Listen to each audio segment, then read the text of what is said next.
Les barrages de Diaba et de Manantali, deux ouvrages clés dans le dispositif de l'OMVS.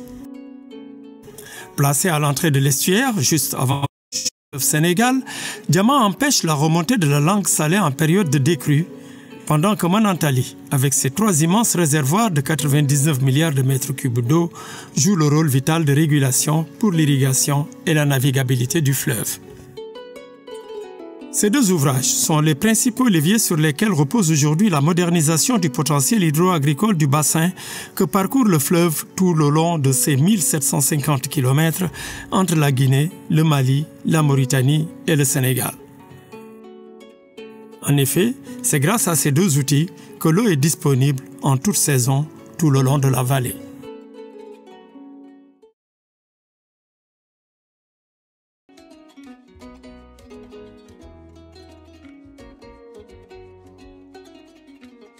Si la maîtrise de l'eau est une condition indispensable pour l'atteinte de la souveraineté alimentaire, la mise en place du programme de gestion intégrée des ressources en eau et de développement des usages multiples dans le bassin du fleuve Sénégal, PGIR, en reste le moteur. Lancé au Sénégal il y a près de 10 ans aujourd'hui, le projet s'appuie sur la Société d'aménagement et d'exploitation des terres du Delta comme agent d'exécution et boucle aujourd'hui sa deuxième phase. Parce que nous sommes aujourd'hui en train de réaliser les derniers marchés de travaux au niveau donc surtout de Matam avec la construction de l'ouvrage de Yedia avec la réception provisoire récemment qu'on a eu à faire du casier donc de Grand Digue Telel. Ce qu'il faut dire, c'est que c'est un bilan très positif qu'on tire effectivement de la réalisation donc de ce projet extrêmement important et qui participe d'une certaine manière donc au programme donc de souveraineté alimentaire, je peux dire. Réhabilitation et extension des ouvrages de prise d'eau, calibrage, curage des canaux d'irrigation, endiguement, aménagement de périmètres agricoles, que ce soit pour les grands producteurs ou les groupements féminins, fourniture et installation d'unités de transformation des produits locaux ou encore de minériseries pour le décortiquage et l'ensachage, lutte contre les impacts du changement climatique avec la récurrence des inondations et les cycles de sécheresse par l'arboriculture, endiguement, reforestation. Depuis juin 2014, date de son démarrage, rien n'a été trop ambitieux pour le PGIR. Parce que ce programme a concerné beaucoup de composantes. Des composantes relativement donc, à la maîtrise de l'eau pour rendre beaucoup plus disponible donc, la ressource en eau qui est essentielle quand on parle d'agriculture irriguée, mais qui a concerné aussi la réhabilitation et la réalisation donc, de périmètres irrigués partout dans la vallée, à Matam, ici donc à Dagana, partout et même des jardins de femmes aussi avec un système d'irrigation innovant destiné donc aux cultures à haute valeur ajoutée. Nous sommes ici dans le lit du Djoulol, à plus de 20 km en amont du fleuve Sénégal. Voici à quoi ressemblait le paysage avant l'intervention du projet. Un sol dénudé, conséquence des actions menées à la fois par l'homme et la nature. On coupe ce qui reste de la brousse, on creuse pour faire des points d'eau et fabriquer des briques. On ignore tout des conséquences de ces comportements. D'autre part, la nature complétait le tableau de la destruction de l'environnement. Les affluents du Djoulol, en période de crue, raclaient ce qui restait du sol. Les torrents d'eau servaient de collecteurs pour transporter les sédiments vers les points bas. Avec cette érosion, le sol était appauvri et meurtri. Depuis, pour réparer ce qui paraissait irréversiblement perdu, grâce au PGIR 2, plusieurs types d'ouvrages ont été érigés principalement sur les affluents du Djoulol. Des digues filtrantes, des cordons pierreux, des demi-lunes, pour ne citer que cela, travaillent de façon complémentaire pendant l'hivernage pour casser la vitesse des écoulements et fixer les sédiments en les retenant, rendant ainsi leur fertilité au sol. Beaucoup de gens même pensaient que c'est vraiment un jeu d'enfant même, quoi, le fait de venir installer des cordons pierreux, ainsi de suite. Mais après la première saison des pluies, les gens ont constaté donc des résultats. Et durant la deuxième phase, donc c'était beaucoup plus facile, beaucoup plus aisant donc, de travailler avec la population. La population s'est vraiment intéressée et la population est venue s'approprier carrément donc, de ce projet, ce qui a vraiment abouti à ce résultat qu'on est en train de voir aujourd'hui. Ce résultat, c'est à vue d'œil la régénération du tapis herbacé et la refertilisation des terres autrement perdues. À leur grand bonheur, les agriculteurs retrouvent leurs champs et le bétail son pâturage.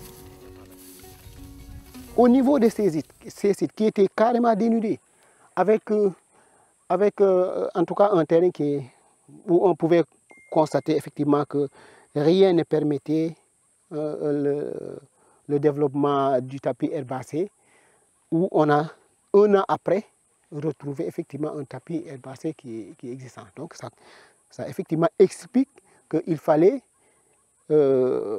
faut effectivement agir au niveau de ces zones-là pour bloquer ce phénomène d'ensablement du Djolof. Sauf qu'aujourd'hui, si on ne veut pas perdre les acquis du projet, 11 autres gros ouvrages restent à réaliser. On avait quand même bénéficié quand même d'une ébauche de projet d'aménagement du bassin versant du Djolof, de l'ensemble du bassin versant du Djolof. Et ça, aujourd'hui, ça a été plus ou moins, on peut considérer qu'aujourd'hui on a un projet qui est chiffré, qui juste attend un financement pour pouvoir poursuivre l'activité. Parce que c'est une action qu'il faudra poursuivre en tout cas pendant une certaine durée pour pouvoir l'éradiquer définitivement. En dehors des 11 ouvrages, il y a de petits ouvrages, il y a d'autres bassins, d'autres sous-bassins qui ne sont pas encore touchés. C'est juste on a juste, en tout cas, on s'est focalisé sur les sites qui étaient les plus sensibles. Mais il y a encore d'autres sites qui sont plus ou moins sensibles, effectivement, qui nécessitent un traitement. Parallèlement à la récupération des terres, le projet construit aussi des ouvrages pour permettre une plus grande maîtrise de l'eau. Objectif, mettre en valeur de plus en plus de superficie au profit des groupements de producteurs, qu'ils soient des hommes ou des femmes. À Yedja, à la place des digues qui ont cédé après les crues de 2019, le PGIR a construit un mini-barrage. Son utilité, continuer à sécuriser les cultures de décrue dans une zone sur 4000 hectares environ. Aujourd'hui, non seulement on y cultive en toute saison, mais les éleveurs transhumants ont pu y être stabilisés grâce à la production de fourrage et le pont-barrage assure une plus grande mobilité entre les villages en permettant le passage des véhicules hippomobiles et des motocyclettes.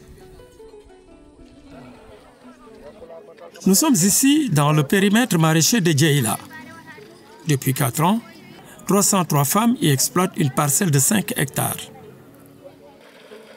Désormais, grâce aux acquis qui ont été permis par le PGIR, on y cultive 12 mois sur 12. Parce qu'avant ça, les gens ne cultivaient pas 12 mois sur 12. C'est à partir de la création de ce périmètre qu'on a tendance à cultiver 12 mois sur 12.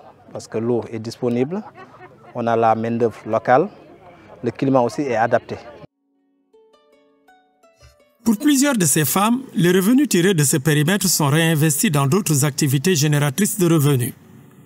Cela permet d'étendre la chaîne de valeur au-delà de l'agriculture en transformant les produits de cueillette comme les jujubes, mais aussi en produisant des semences pour les coopératives. Si je prends l'exemple de la culture de décrue, il y a de cela 4 ans ou 5 ans, les personnes peinaient, les cultivateurs peinaient à avoir de la bouture pour les semences. Il y a aussi les femmes qui produisent des boutures, qui revendent aux producteurs de la décrue pour eux aussi de les mettre au niveau de leur champ de décrue.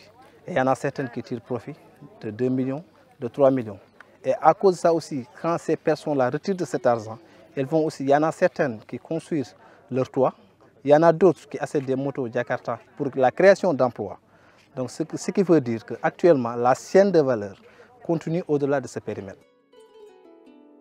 Conséquence, au regard de l'impact à la fois économique, social et environnemental du périmètre maraîcher, augmenter les surfaces et les aménager et surtout disposer d'un système d'exhaust solaire pour alléger le groupement des charges d'exploitation sont devenues les demandes les plus récurrentes des habitants de la localité. machine go kadi mo defi naybude seeda hamin jidi somin dañi wallede e solaire. La machine que nous avons ici est vieille et nous souhaitons si possible avoir du solaire car le prix du gasoil est aussi onéreux. Gasoil indi muusi somin dañi wattanede solaire hamin jidi wattane solaire. En aval vers le delta, plusieurs groupements de femmes bénéficient de l'encadrement du PGIR. C'est grâce à l'intervention du projet qu'elles ont pu avoir accès à la terre. Elles sont aujourd'hui plus de 500 ici à Ndombo Thiago à travailler dans de petits périmètres maraîchers.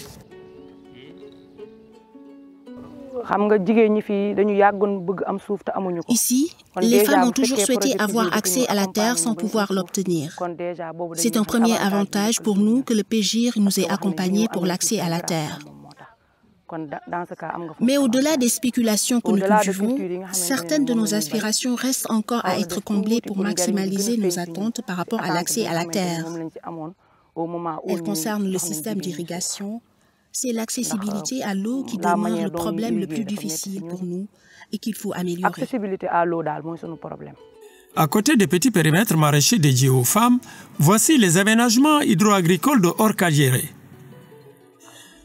238 hectares, 458 producteurs, à l'abandon pendant 12 ans, parce qu'il fallait pomper l'eau depuis le fleuve avec une motopompe électrique, la stocker dans un bassin et l'envoyer ensuite dans les canaux d'irrigation grâce à une motopompe alimentée avec du diesel. Le prix de l'électricité, ajouté à celui du diesel et les autres intrants, rendait le coût de l'exploitation prohibitif pour les paysans. Ils baissèrent alors les bras. Aujourd'hui, grâce à l'intervention du PGIR 2, le casier est de nouveau complètement relancé.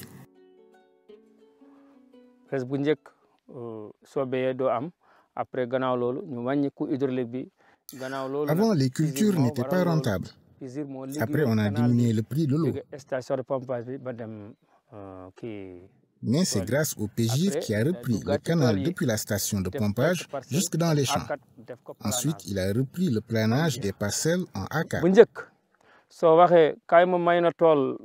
Autrefois, quand on vous offrait une parcelle ici, vous refusiez parce que ce n'était pas rentable de l'exploiter. Aujourd'hui, les parcelles s'achètent entre 1,5 million et 2 millions. C'est grâce au PGIR. Autre casier agricole à l'abandon pendant 20 ans, celui de Djawel. Faute de pistes de production pour accéder au périmètre et d'eau pour irriguer les parcelles, les producteurs les avaient laissés à l'abandon. Aujourd'hui, avec le PGIR, le casier de Djawel a retrouvé une nouvelle jeunesse. Le retour de l'eau et des digues d'accès a même fait bondir les superficies exploitées de 700 à plus de 1900 hectares.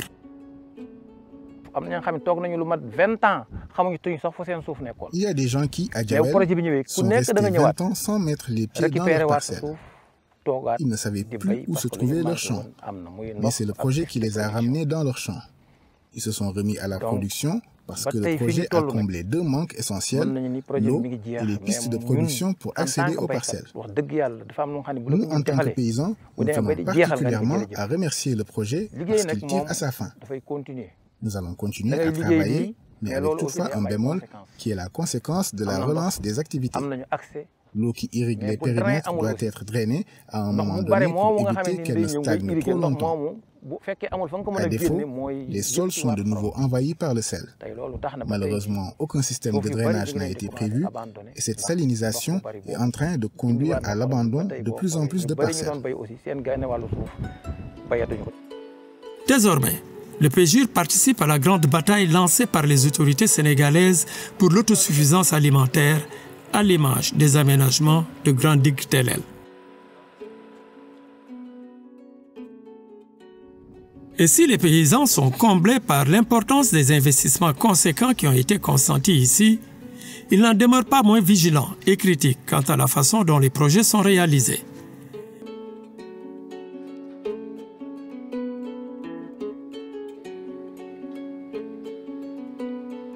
Ce qu'on constate, c'est que on démarre difficilement par rapport au calendrier culturel et autres.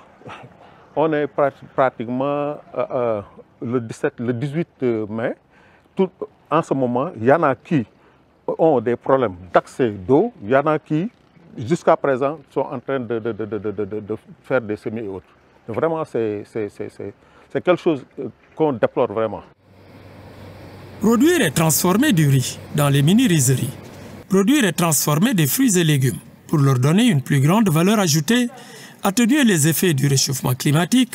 Ici, dans le Delta, le projet encourage l'utilisation du biogaz en initiant par une formation plusieurs familles, des jeunes en particulier, à la manipulation du biodigesteur.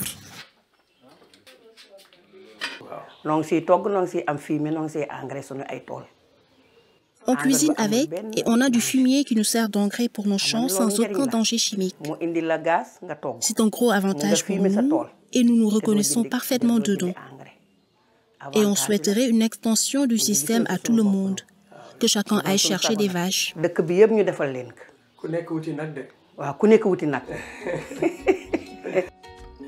La construction du barrage de Diama a eu un impact considérable sur la modification de la productivité des écosystèmes aquatiques par l'aménagement d'infrastructures hydro-agricoles et la prolifération de plantes aquatiques.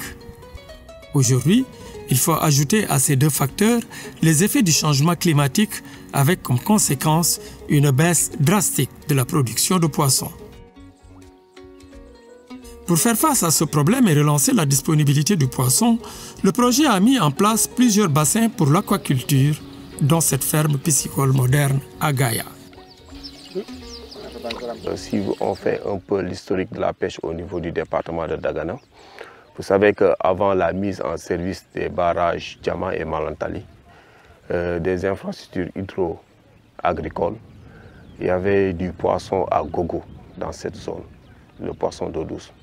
Les gens d'ici ne mangeaient même pas le poisson de mer. Mais depuis la mise en service de ces barrages, et en dehors de ça, les années de sécheresse, la grande sécheresse des années 70, à cela aussi s'ajoutent les mauvaises pratiques de certains acteurs. La ressource, nos stocks de poissons ne cessent de diminuer. Augmenter la disponibilité du poisson, mais aussi créer les meilleures conditions pour leur conservation et leur écoulement. À Thiago, la coopérative des femmes vient d'être dotée d'une aire de transformation de poissons des plus modernes, certes. Mais elle attend aussi d'être dotée de certains instruments ou outils pour être plus fonctionnelle, selon sa présidente.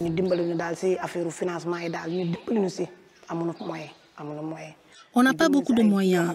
On souhaiterait donc un appui financier. Une aide pour les outils comme les couteaux ou les pinces ou encore des frigos ou des fours. Car on doit conserver les poissons et ensuite les transformer en poissons secs. Nous travaillons sur des espèces comme les capitaines et autres. Il faut pouvoir glacer le poisson frais pour le conserver.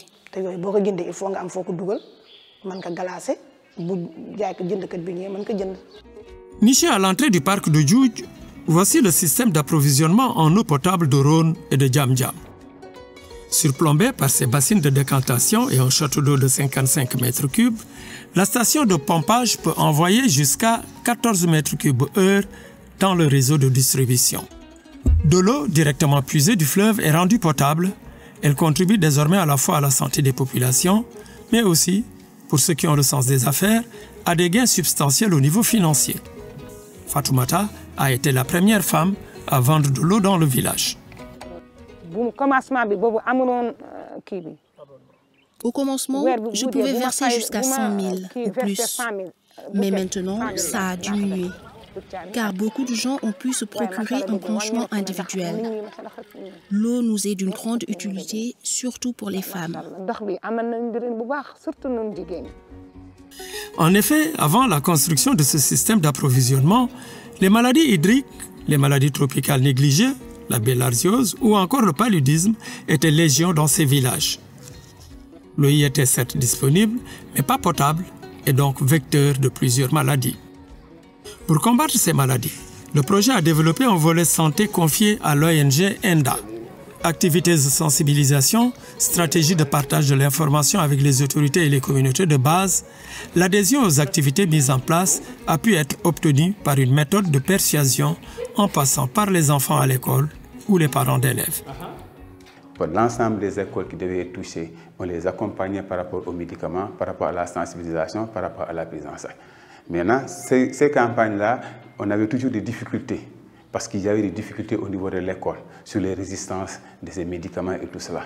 C'est la raison pour laquelle, à la première campagne, quand on a mis en place des premières campagnes, avec les difficultés qu'on avait, il fallait changer de fusil d'épaule. On a mis en place carrément un programme au niveau de l'école, pour sensibiliser les enseignants, sensibiliser les élèves. Parce que les élèves c'était des vecteurs par rapport à ce qu'on est en train de faire sur la villageoise. Il fallait mettre carrément un programme de sensibilisation pour l'école, pour sensibiliser les enfants, parce que c'est l'enfant qui prenait le médicament. Si l'enfant est sensibilisé, en retour, il peut sensibiliser sa maman. Si la maman est sensibilisée par rapport aux médicaments que l'enfant prend à l'école, au moment de prendre l'enfant, il va donner le petit déjeuner à l'enfant pour qu'il n'y ait pas de difficulté.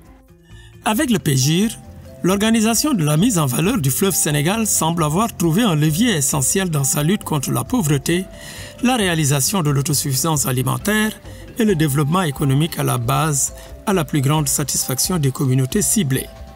Mais il faudra désormais ouvrir de nouveaux chapitres et faire face à de nouveaux challenges entre Saint-Louis et Matam pour consolider ce qui est en train de se présenter comme une véritable révolution silencieuse.